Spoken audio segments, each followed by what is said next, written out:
Hola, hola. Okay, fix. So today we have Alicia López Oramas. She's a new postdoc in the group of astroparticle. She studied, actually, she's from Tenerife, and she studied in the Universidad de La Laguna, also for the master, right? And then she moved to IFAE in Barcelona, the High Energy Institute, for the PhD. She finished like 3 years ago, and then she moved to France. But she will show you a nice map with the moving around Europe. So that's all. Okay. Thank you. Can you hear me? Yes? Okay. So, hi, thank you for being here today. So, well, as a new postdoc, I wanted to introduce a little bit myself, and I wanted you to know what I'm currently working at. So basically, I'm working on gamma ray binaries for the MAGIC collaboration. So as Pepa said, well, I'm from here, from Tacoronte. I moved to IFAE to do my PhD, and then I moved to France, to Paris, where I was working with Sylvain Chaty in binaries in optical and infrared, in the CEOA with a Kenneth Fellowship. And then I moved back here. And so today I'll be talking about gamma ray binaries. So first I'm giving you an introduction to gamma ray astronomy. So what are gamma rays and how we detect these gamma rays. And then I'm talking about compact binary systems, very short introduction to X-ray binaries and gamma ray binaries. I will mainly talk about this one, LS1, and then I will give you also an overview about very high energy emission from microquasars and low mass X-ray binaries. So, gamma ray astronomy. As you know, gamma rays are the most energetic photons of the electromagnetic spectrum. We detect above 100 MeV, we detect what we call the high energy gamma rays from space, like for example with Fermi. And the most energetic photons, the very high energy gamma rays, which are above 100 giga-electron volts, are detected on Earth with Cherenkov telescopes.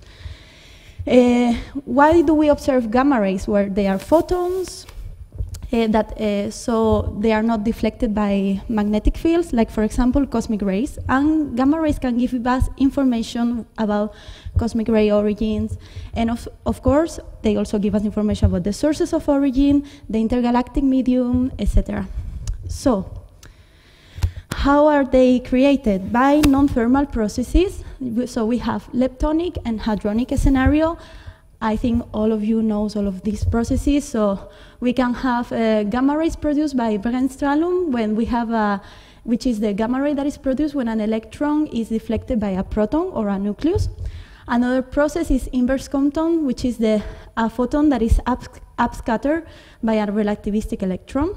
The other mechanism is synchrotron emission, which is the gamma ray emission that is produced when an electron is moving in a magnetic field. And in the hadronic scenario, basically, we have a proton that decays and produces a neutral pion, and this neutral pion decays producing 2 gamma rays. So, but on Earth, we cannot directly detect gamma rays because we have the atmosphere, so we detect them indirectly.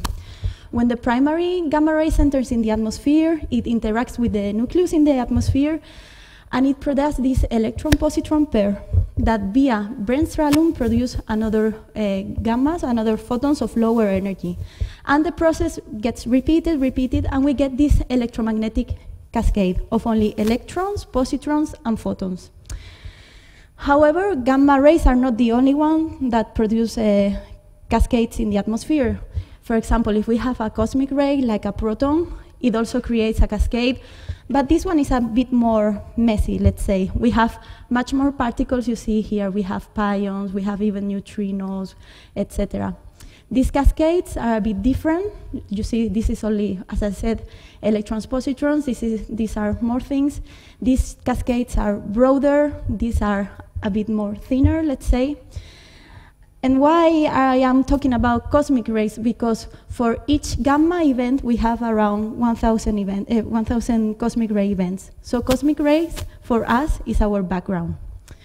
So, sorry, I'm just putting a short video because I like videos. So, when the gamma ray enters in the atmosphere, it produces electron-positron that produce more photons, and the process is repeated, and we get this electromagnetic shower. So since we have particles moving faster than light, this Cherenkov light is emitted. Cherenkov light is ultra-fast dim light that peaks in the ultraviolet. And this light is, we can say that this cascade is creating a cone that is pointing towards the direction of the incoming gamma ray. And here we have our observatory around 2,200 meters, and this cone has around like 120, 150 meters diameter. So the telescopes we use, I guess you are more or less familiar. So I'm currently working with the MAGIC telescopes, but which are in El Roque in La Palma. But there are other two observatories, which are HES in Namibia and Veritas in the USA. And we are all working together to build the next generation, which is the Cherenkov Telescope array that is currently being built in La Palma. So these telescopes, which are called Cherenkov telescopes because what they see is the Cherenkov light. They have very big collection areas. For example, this is 17-meter diameter. This is like 24, I think, because we need to detect very dim fluxes. No, we don't have very strong fluxes. Then we have highly sensitive cameras because Cherenkov emission is very dim and very fast. And we need very fast trigger and readout electronics to have a good signal to noise ratio. So the MAGIC telescopes, as I said, is two 17-meter diameter telescopes. It stands for Major Atmospheric Gamma Ray Imaging Cherenkov Telescopes. And well, you see we have MAGIC 1, then we built MAGIC 2, and well, they are very fast. They can point anywhere in the sky more or less in 22 seconds, if I remember correctly. And well, here you have some specifics. Our PSF is like 1 centimeter, more or less, because, well, our camera is not it's not a CCD, but it's made of photomultipliers, which are more or less this size, each of them. So what does it look, what we see in the camera? So this is our front view of the camera, back view of the camera, so it's a big thing. And this is what we get. For example, so if you remember, I said that this electromagnetic cascade is like a cone. So if you cut this cone in a plane and you project it, you get an ellipse. So our gamma showers should look like a compact ellipse that should be pointing towards the direction of the source. So, for example, you see that here, for example, this one is a gamma-like event because we have an ellipse that is pointing towards the center of the camera or towards where we have the source. This one here is a mu. You have this ring structure and you see events everywhere in the camera. Or, for example, you have hadrons. You see these cosmic ray-originated cascades that are a bit like more big. Sometimes they look like an ellipse, but these ellipses are broader and they are not pointing towards the source. So what we have is these two telescopes pointing towards the source. They both receive this Cherenkov emission. And what we get is for each telescope we have this nice ellipse, and well, what we do is like if you parametrize this ellipse, like the width, the length, etc., we can get information about the energy of the incoming primary gamma ray, the direction, etc. And after doing our analysis, what we get basically is we get the sky maps with the source position and the source structure. We can, of course, get our spectral energy distribution, and we can perform like course, like what is the flux in terms of days. Okay, so this was like a bit general idea. And CTA, as I said, is currently being built in La Palma. So here's MAGIC. This is what it would look like, more or less. CTA is gonna be a huge observatory. It's gonna improve the sensitivity. So this is MAGIC 1 sensitivity, MAGIC 2 sensitivity, HES, the one that is in Namibia, and this is CTA sensitivity. So it's going to improve the sensitivity at least in an order of magnitude, and it's going to cover at least 4 decays in energy. And it will also improve the energy and the angular resolution that we currently have. So that was a bit of gamma ray astronomy. Now let's talk about binaries. So I guess most of you are familiar with X-ray binaries, no? It's a system composed of a star and a compact object, either a neutron star or a black hole. Depending on the mass of the companion star, we can divide these binaries in high mass X-ray binaries or low mass X-ray binaries, no? High mass X-ray binaries, you know, they are composed of a early type star, normally O, B, or B. You know, when you have a B star with a circumstellar disk and emission lines. Normally, these high mass X-ray binaries, they show a hard X-ray spectra, and most of them are hosting a neutron star. On the other hand, low mass X-ray binaries are composed by a late spectral type star, K, M, and normally they show this transient emission. They display X-ray outbursts. And the majority of them are black hole systems. Also, the distribution is different. High mass X-ray binaries are mainly located in the galactic plane, while low mass X-ray binaries are more located like in the galactic bulge. So, some years ago, it was found that some of these binaries also emit at higher energies, not only at X-rays. So, what is the definition of a gamma ray binary? So it's a compact binary, so it's a star plus a compact object that emits high energy or very high energy gamma rays. No? So high energy in the space, like Fermi, very high energy on Earth, like MAGIC. Okay?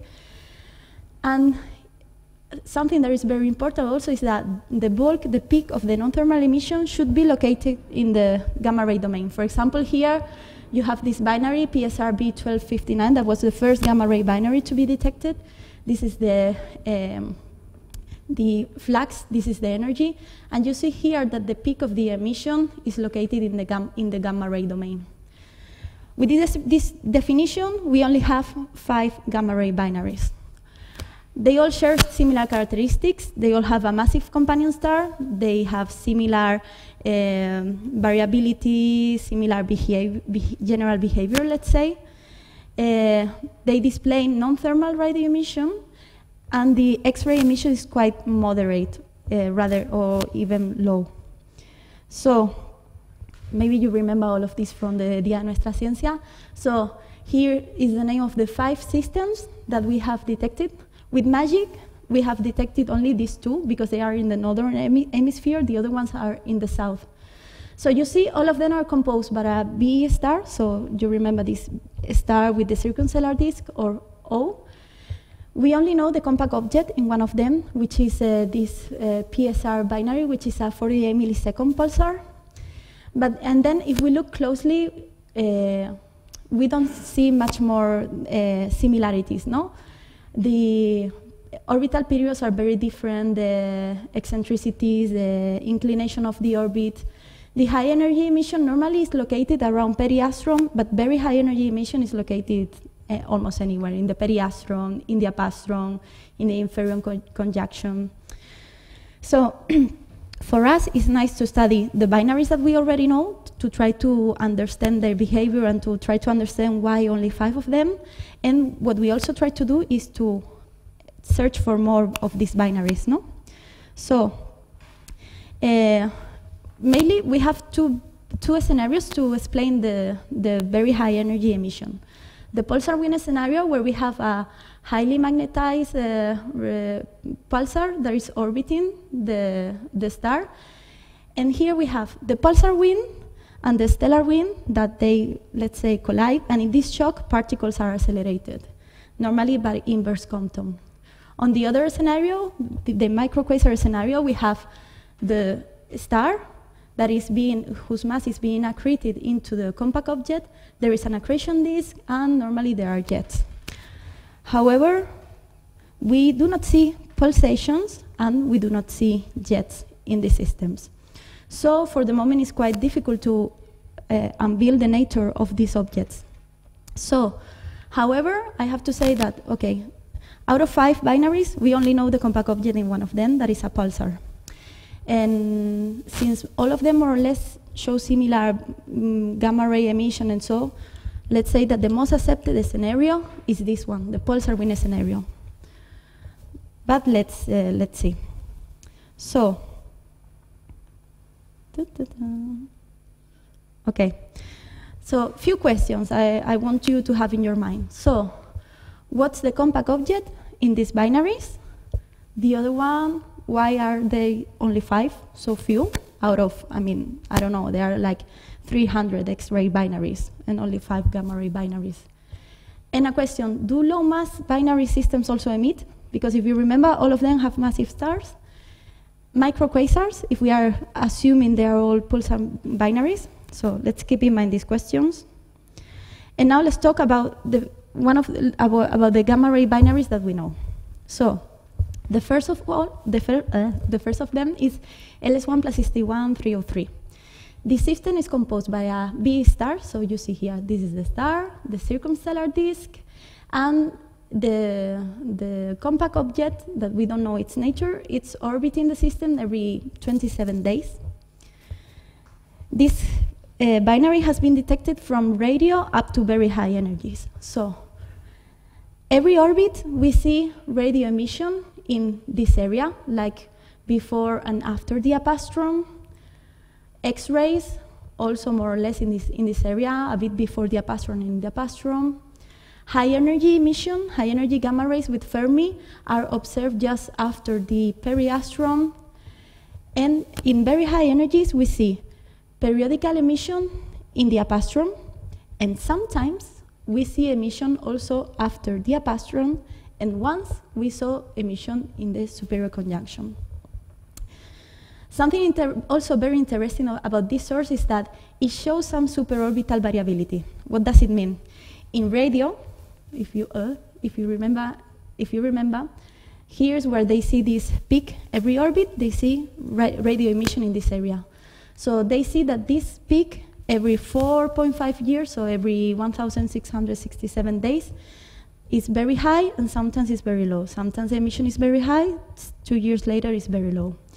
This emission has been was observed in optical, in high energy, and we said, okay, do we see this emission at very high energies? Okay, but before answering that question, what is the model that we think that better fits this emission? So, here we have again the system, the star with the circumstellar disk. This is the compact object, and we think this system is a pulsar binary. So we think that we have a rotationally powered, highly magnetized pulsar that changes from the ejector regime in the apastron to a propeller regime in periastron. What does it mean? So we think that when the compact object enters in the circumstellar disk, the magnetosphere of the pulsar gets disrupted, no? And the pulsar starts accreting. And this is what would explain orbital changes. So when the pulsar gets out of the circumstellar disk, let's say that the magnetosphere gets reconstructed again, and then the pulsar behaves again like a normal pulsar, so it can give again the electrons necessary to accelerate particles and to produce gamma ray emission. That's why we only see very high energy emission in here and not in here. So, but also this model can explain why do we see superorbital variability. So disk in these B stars change. Sometimes they are a bit larger, sometimes they are a bit lower. So we think that changes in the size of the disk produce this trigger. So if you have a small, 1 year you have a small disk, so part of your orbit is outside of the disk, so you have this normal pulsar here emitting gamma rays, well, in this region emitting gamma rays, and if you have a very large disk, your pulsar is almost all the time inside of the disk area, and you cannot provide the electrons necessary to accelerate photons and produce gamma rays. So, questions for LSI. What is the origin of this peak, of this periodical peak that we see? Does it show any modulation? So for that, we need to select the peak of that we see every orbit and see if it shows this sometimes very high, sometimes very low emission. Also, we want to know if the same mechanism is in progress, of if it's due to several different populations of electrons, or etc. And also, something that is nice to know is, in optical, you can measure the size of the disk via the H-alpha line, for example. So, in principle, the larger the disk, or the more equivalent width, you should have less emission in very high energy. So we expect an anti-correlation within the TV, the very high energy emission, and the optical emission. So here you have the flux in terms of this superorbital phase detected in radio, these 1,600 days, and here in terms of the days, the MGD. So we found that the very high energy emission, here we have MAGIC data and data also from Veritas, the ones that are in the United States. We found that the very high energy emission can be well fitted to the radio modulation, and we can also find a very high energy frequency of about 1,610 days. This has been done only with almost 6 years of data. And you see this is radio emission, and this is very high energy emission, and they are anti-correlated. But our question is like, do we have some periodicity? So this is a very tough thing for us to know, because, well, we don't have still too much data. We only have 5 years of data. We said that the period, the superorbital period, is 4.5 years, so we need more statistics. But so for the previous results, we were performing this Lomskargol test, that when you have an even sample of data, you can perform this test, which you have the power spectrum and the frequencies. And some years ago, we saw some hints. This is not, you should not take it very serious, of periodicity. But now that we are taking more data, now we almost have 8 or 9 years of data, you see that we see more and more hints of periodicity. So maybe after a few years, we would be able to claim some periodicity for this emission. So the other question was, do we see a spectral variability? Well, in principle, we don't see anything. In principle, well, we don't have let's say that we have large systematic, and also for the periods of low emission, we have also large statistical errors. So we don't have still the precision to claim for variability. So in principle, it seems that the same mechanism is at operation, and that there is no variability from one phase to the other. And optical TV correlation is also very tricky, because optical parameters change in a period of 20 minutes, and we need at least like 1 hour something to detect emission. So 2 years ago, we published this data where you have the equivalent width, the full width half maximum, and the velocity of the H-alpha line, and here you have the TeV emission, and of course we didn't see anything. With new data, which are being taken, this optical data is taken by Casares, we start to see some, more or less, some hints of correlation. So, as you see, I mean, there are many things to do, but sometimes it's a bit tough. So, in principle, for this binary, we discovered this very high energy variability, also like the one saw in radio. We do not have spectral features. We say that the same mechanism is at work. And, well, for the moment, This model that I was telling you, the ejector propeller model, is right on the predictions for the superorbital variability, but for the moment we cannot confirm it or reject it in terms of these optical TV observations. This is an ongoing work. And for example, this is just to give you an idea. This is another system similar to the first one in the sense that we also have a B star and a circumstellar disk, but this one shows a primary outbursting here and a second outbursting here. It has been proposed also that is following this the same model, that the same model can be applied. This is an ongoing work. I mean, for example, this system is very, very dim. So the previous one, LS1, in 1 hour, 2 hours, we can detect emission. For this one, we have to combine data for several days to get sun emission. So this is very tricky. Here you have, for example, the light curve, the flux in terms of the orbital phase. We have sampled the first peak. The second peak, we still haven't sampled it. But we hope that in a future we can apply this model and unveil also if there is a pulsar or not. So, so I'm telling you that half of the binaries are composed by a B star and a compact object. And then we think that this compact object is a pulsar. So what was recently discovered by Casares and company is the only system that we know for sure that is hosting a B star and a black hole, which is called MWC656. This is a very rare product of evolution. In principle, you should expect between 1 and 3 in our galaxy, or between 0 and 3, but so here's the one. So we said, okay, let's observe this one and see if it shows the same emission. And for example, we have also observed this SS433, which is a very, very nice microquasar that I will talk later.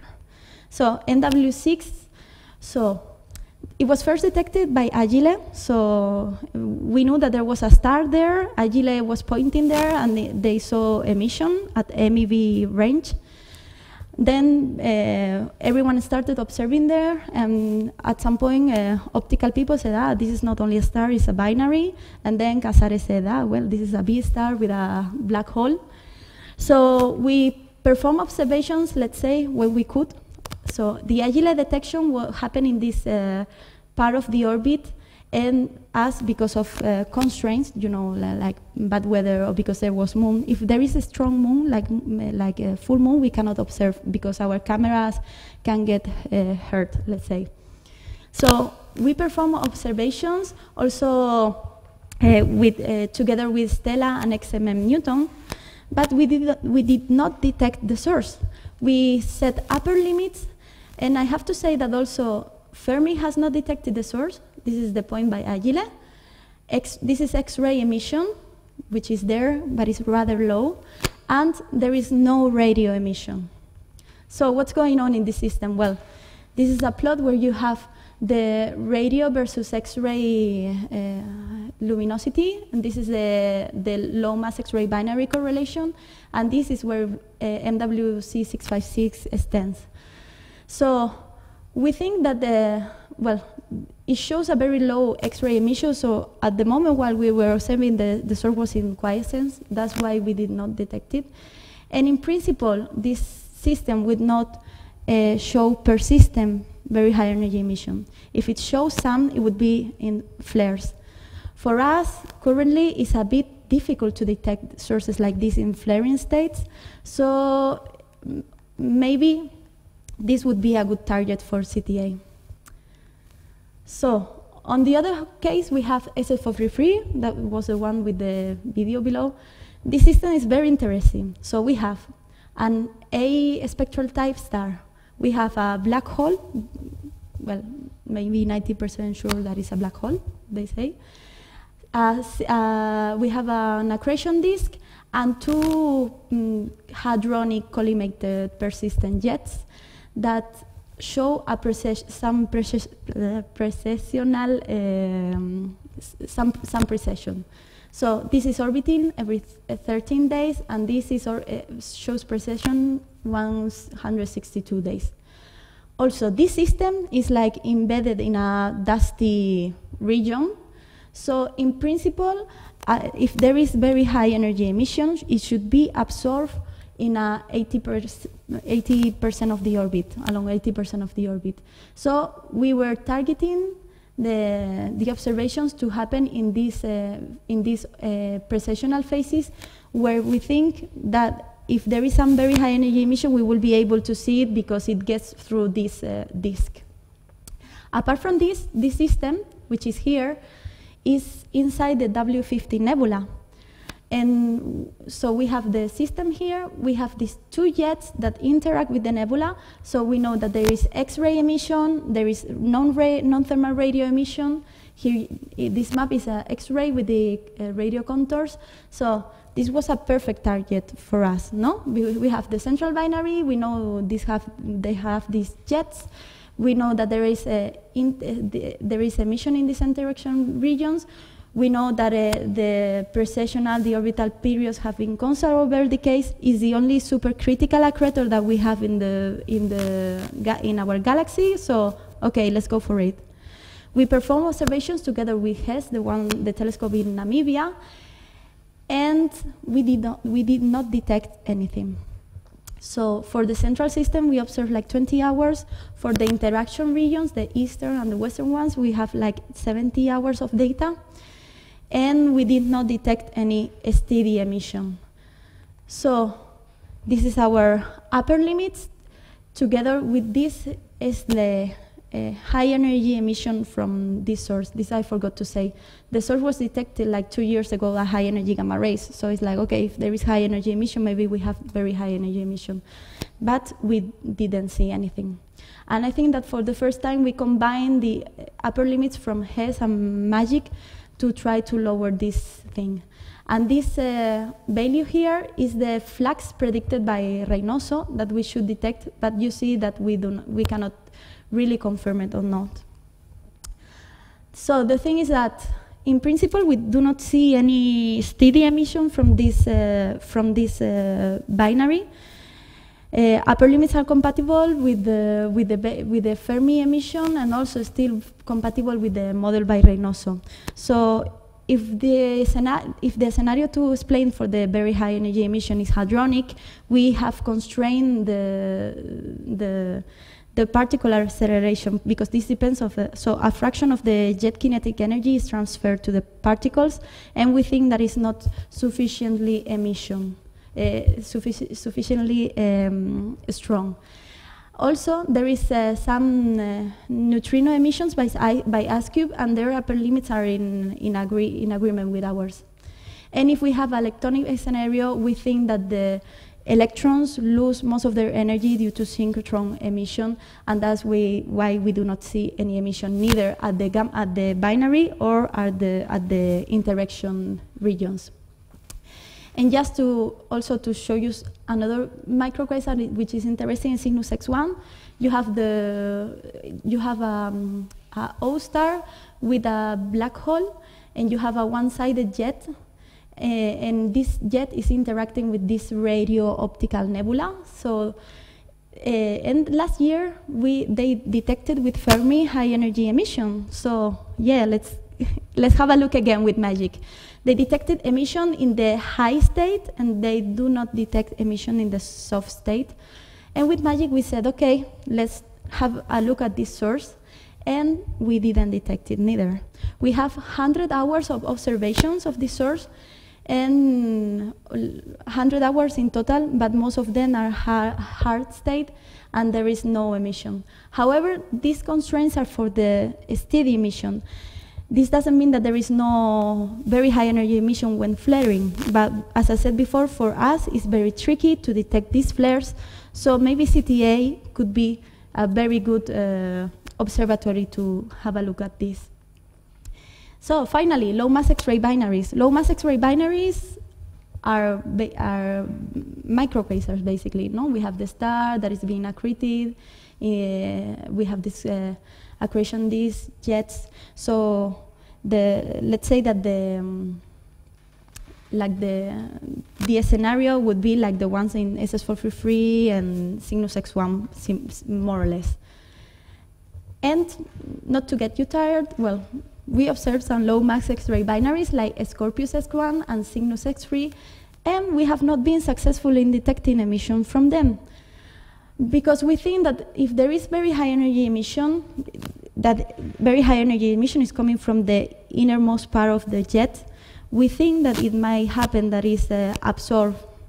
So Scorpius X1 is very interesting with this SEP type of binary, and we performed observations when it was in the horizontal branch, and we didn't detect anything. But it was a short campaign, only 20 hours, so maybe if we, well, maybe with more hours we could do something, or CTA could do something.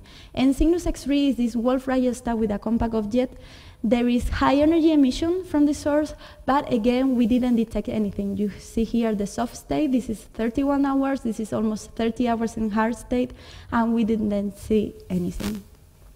So, conclusions, well, gamma ray binaries, we only have 5 of them. They are very tricky, they are complex, and it's very difficult to detect new binaries at very high energies. So, to these questions, what are the compact objects in these systems? Well, for sure we know PSR has a pulsar. For the other ones, we still don't know. But, well, we are almost close to prove this pulsar winning scenario in LS1, and maybe if we prove this scenario also in HES, we can have indirect proofs of this pulsar nature. Why so few gamma ray binaries? Well, there is a theory that says that they could be the progenitors of high mass X-ray binaries. So, in principle, the pulsar lifetime in a binary is very short.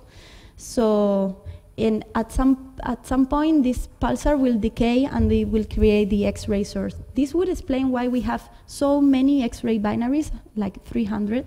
Or high mass X-ray binaries, we have like 150 or 200, I think, and why we only have 5 gamma ray binaries. Do low mass binary systems, do microquasars emit? Well, for sure they emit at high energy gamma rays. Some of them have been detected, Cygnus X1, SF453, and low mass X-ray binaries, for example, Cygnus X3 has been detected. So for us, it's very difficult to detect very high energy emission, but well, maybe with CTA we can do better. So, well, that was all. Thank you for your attention.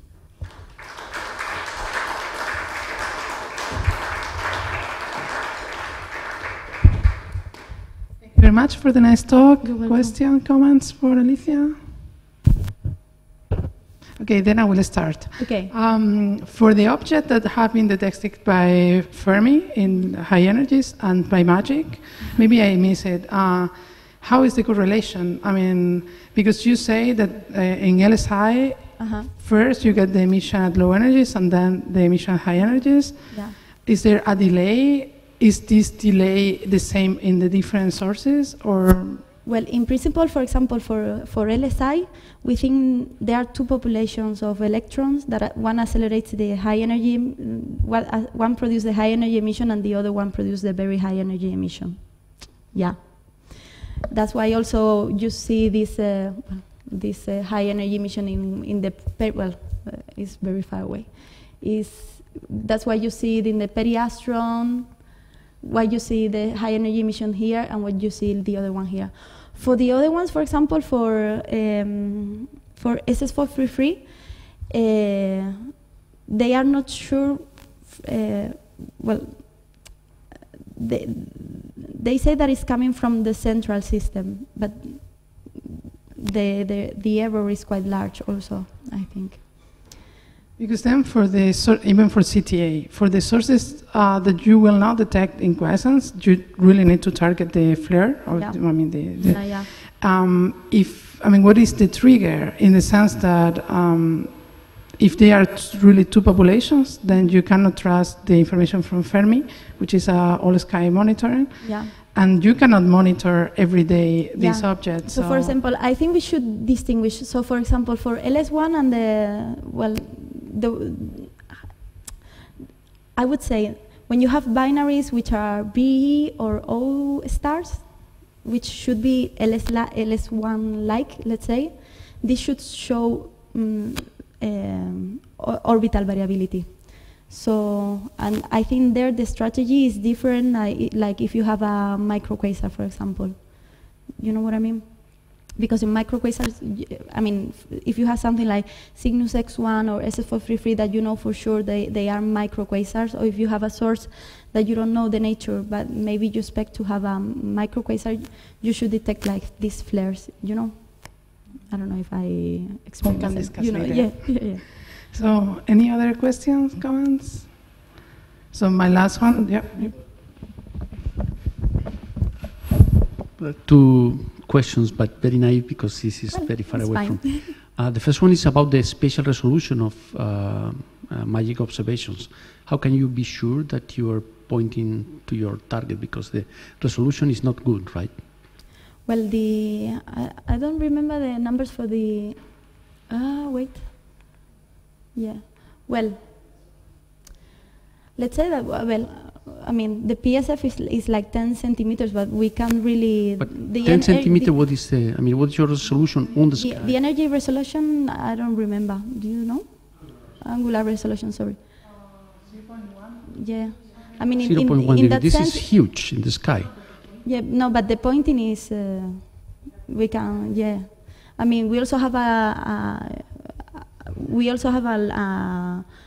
optical camera that we use to help us point. You know. But you are collecting light from a huge surface. Well, from a huge area on the sky. And so, how do you know that the light that you are collecting really comes from your source? Well, because when you have your let's say,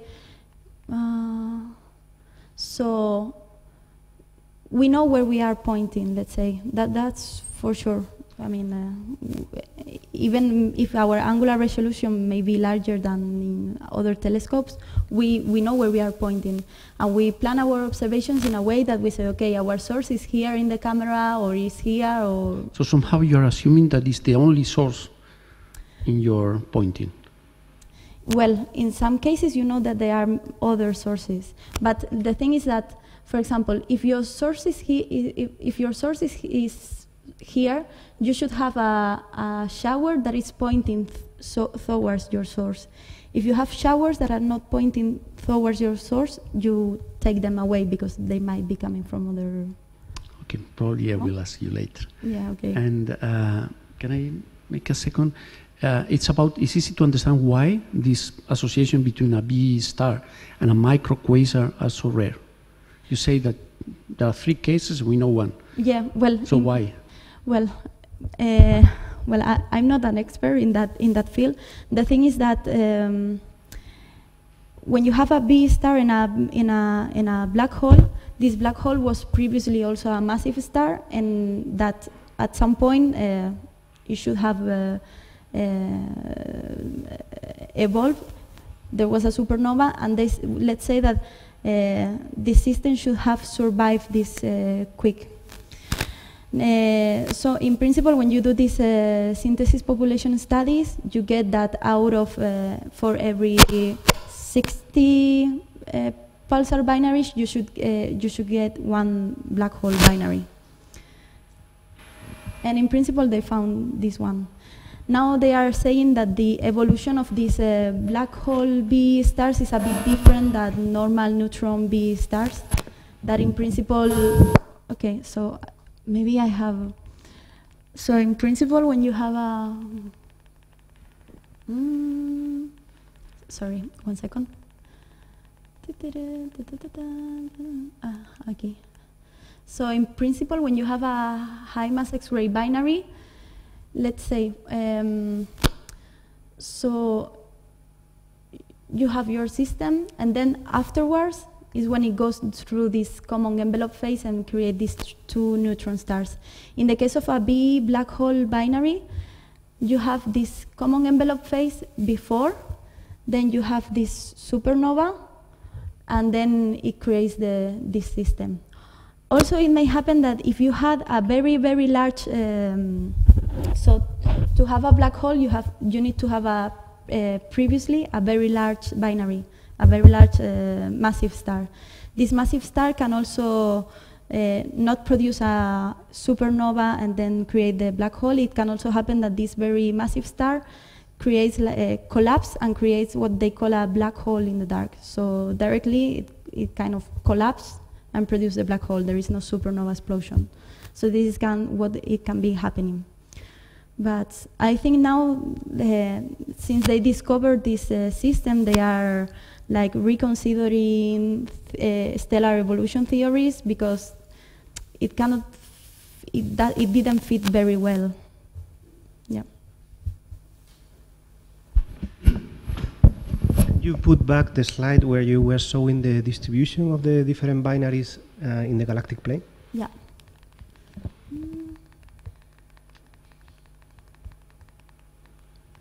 Yeah. So distributions are quite different, but you didn't expand too much on the reasons. Is this an observational effect, or this is a real distribution? I think it's a real. And what does it mean? What does it? What does it mean? Why the binaries knows about where they are located? Well, I'm not an expert in this neither. Sure, but I mean here, yeah. Yeah, but why, for example, the bulge forms more efficiently the low? Do you know the answer? It's not more efficient. If you have the disk, you only have time to work with massive star. So your tendency still is quite short. If you have the bulge, you have low massive low. Okay. So all stars are distributed around the disk, and younger star and massive are with the bulge. Yeah, but yeah, but then why don't you see the low mass also on the? So they are toward. I mean, they are concentrated towards the bulge. Okay, but they should be also equally likely on the disk, no? Well, you have some. Yeah. Sure, but I mean, it's completely different distribution. So. And it's more easy to see the high mass effect. That's why I was asking where this is an observational bias somehow.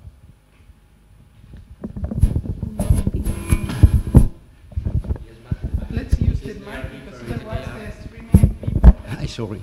In any case, is more common to have. I mean, high mass binaries, you need high mass stars. So, and high mass stars are around star forming regions, and the star forming regions are just around the disk, and no more. And the other thing is more distributed, whatever, and it's more difficult to find them. I have a question.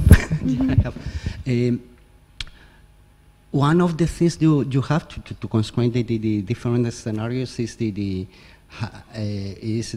all the envelope that is around the star, isn't it? And you are talking about its alpha, because it's also related with the mass loss rate, etc.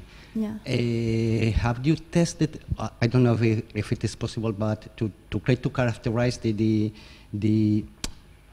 not evolutionary status, but the properties of the O star that is there. The evolutionary status is difficult because you will have binary integration and all this stuff, but just looking for the O star and O or the massive star or whatever and try to characterize it in order to obtain more information about how expanded can be the area around the star. I mean, in your B scenario, you have the star and you have the velocity around. Yeah. Yeah. And it's supposed, or you suppose that is produced by wind or whatever. Yeah. So if you constrain the how the wind of this kind of star, you can also constrain how big is your. So in principle, well, how to say?